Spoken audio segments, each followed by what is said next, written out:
Puno na isa kong basket. Ito na yung another basket. Guys. Mahilig sa mga pistachio dyan. Mga bago nakita ko ngayon dito sa Value Dollar. 3. Guys, pistachio spread 200 pesos lang. Sobrang daming pwedeng bilhin dito sa Value Dollar and ang daming bago. So 2,000 pesos lang yung budget ko. Tingnan natin kung marami ako mabibili sa 2,000 pesos. Good news sa mga taga Green Hills, makikita nyo yung bagong branch ng Value Dollar. Dito lang yan sa V-Mall.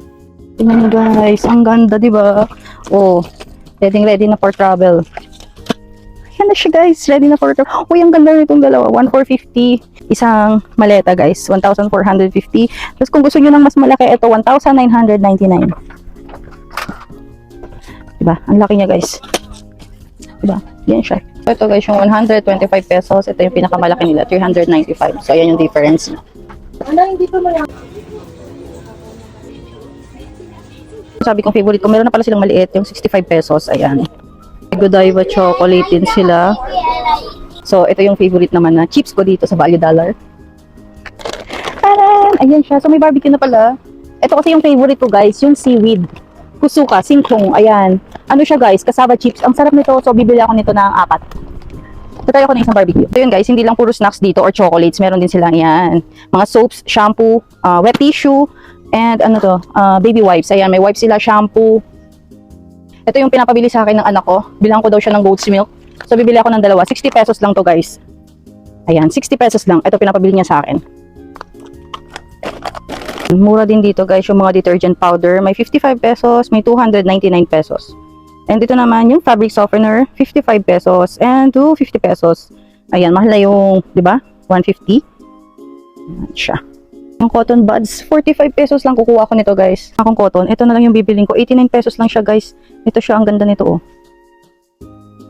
Ako ng dishwashing liquid, 55 pesos lang.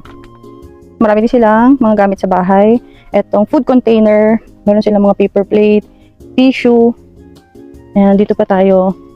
So, dito yung mga plastic wrap. 49 pesos lang yan guys. So, ito may mga ipit.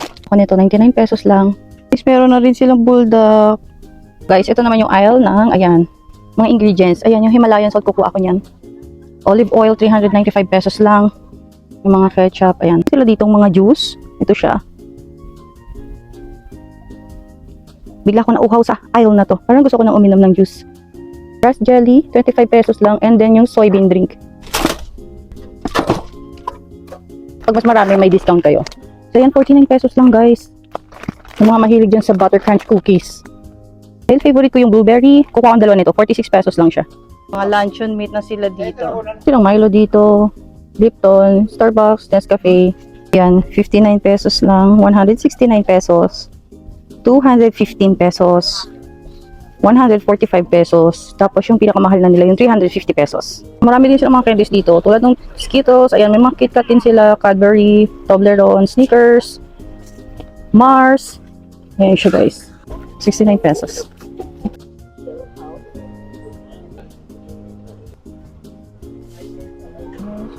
Deodorant, facial wash, ang Colgate, 99 pesos lang.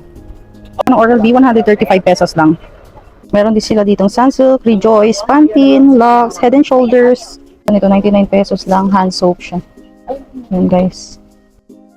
Mga damit na din sila dito.